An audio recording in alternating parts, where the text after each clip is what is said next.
Professor Reich, thank you so much for being with us this morning. Well, thank you very much, Mr. Chairman.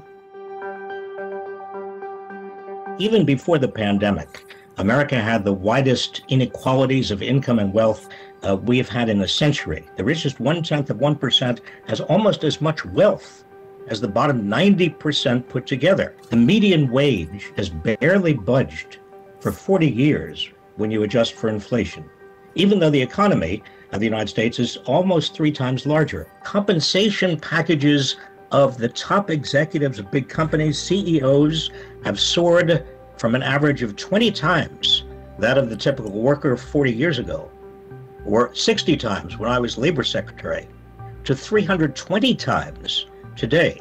How has the decline in union membership contributed to the increase in income inequality? Mr. Chairman, one of the most dramatic changes in the United States over the past 60 years has been the decline in the percentage of private sector workers who are unionized. 60 years ago, even in fact 50 years ago, 1/3 of all private sector workers belonged to a union. That gave them bargaining power at the firm level. It gave them a voice at the firm level. It also gave them political power, because when you consider 1/3 of all workers unionized, the unionized segment of the workforce actually had a political voice.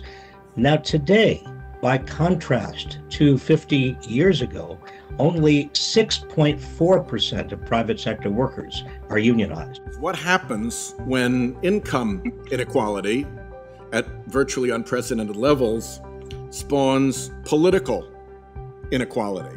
Go around this country today and you see more concentration, more economic concentration than we've seen at any time in the last 60 years.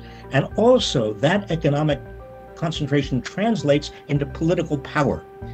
We've got a severely imbalanced political economy. Power has shifted dramatically toward big corporations and against workers because they don't have unions to represent them.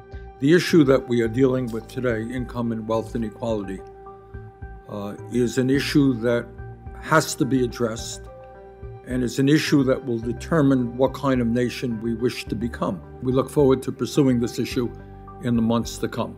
Thank you all very much, and this hearing is ended.